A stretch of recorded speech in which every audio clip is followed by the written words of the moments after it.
Hi மக்களே, நான் வந்துட்டு அந்த ஆடு மாட்டை பற்றி போட்டிருந்தேன் அந்த வீடியோக்கு வந்துட்டு எல்லோரும் நிறைய பேர் சப்போர்ட் பண்ணீங்க, ரொம்ப நன்றி. ஒருத்தவங்க வந்துட்டு கமெண்ட் பண்ணிருக்காங்க, அது கருத்துக்காகவா இல்லை உங்கள் திருமண வரன் பார்க்கறக்கா அப்படின்னு. திருமண வரன் பார்க்கலாம் நான் அது போட கிடையாது. நான் வந்துட்டு ஒருத்தவங்களோட வழியை தான் போட்டிருக்கேன். அதில் பேசுனது எல்லாமே அதுதான் பேசியிருப்பேன் நான். ஆடு மாடு மேய்க்கிறவனா இங்கே யார் மதிக்கிறது? போய் பக்கத்தில் சி இது என்ன இப்படி வாடகை அடிக்குது அப்படிங்க வேண்டியது. இது என்ன அழுக்கு ட்ரெஸ்ஸை போட்டிருக்கேன்னு கேட்க வேண்டியது. ஆடு மாடு மேய்க்கிறவன் அழுக்கு ட்ரெஸ் போட்டிருந்தா என்ன, புது ட்ரெஸ் போட்டிருந்தா என்ன? ஆடு மாடு மேய்க்கிறவங்க நாங்கள் ஆடு மாடு தான் மேய்க்க போகிறோம், அது எங்களோட விருப்பம்.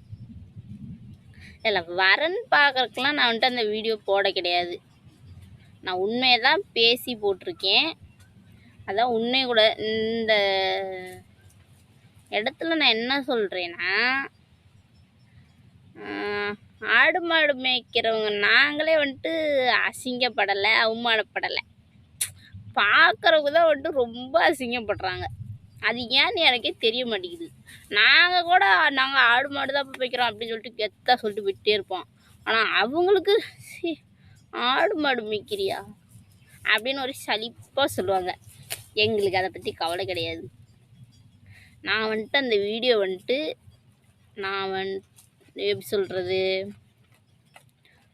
ஆடு மாட்டை பற்றி, அதே மாதிரி பொண்ணு தரமாட்டிக்கிறாங்க, அதுதான் உண்மை. அதனால தான் நான் அதில் சொல்லிருக்கேன், அதை தான் சொல்லிருக்கேன்.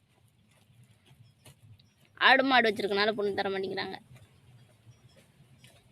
நிறையா பேர் அது மாதிரி சொல்லிருக்காங்க, நான் கேட்டிருக்கேன். அதனால தான் அந்த வீடியோ போட்டேன். எனக்கு வரன் பார்க்கவெல்லாம் அந்த வீடியோ போட கிடையாது. நான் எதுவும் தப்பாக பேசுகிறதா மன்னிச்சுக்கோங்க. நான் சொல்கிறது உண்மை தானே, நீங்கள் சொல்லுங்கள். நான் சொல்கிறது பொய்யா? எல்லா பேர்த்துக்கும் தெரியும். புரிஞ்சுக்கிறவங்க புரிஞ்சுக்குவாங்க, புரிஞ்சுக்காதவங்க புரிஞ்சுக்க மாட்டாங்க. அதை பற்றி எனக்கு கவலை கிடையாது. என்ன சொல்கிறேன்னு தெரியல. நான் வந்துட்டு அது வரன் பார்க்க போட கிடையாது. ஆடு மாடு மேய்க்கிற கேவலம்னா அதை சாப்பிடையில் கறி செம்மையாக இருக்குது கறி. என்னடா இலாட்டு கறியா? அந்த இலாட்டு கறி நாங்கள் கொண்டு வந்து கொடுத்தாதே இலாட்டு கறி ருசியாக இருக்கும். எனக்கு சிரிப்பு தான் வருது.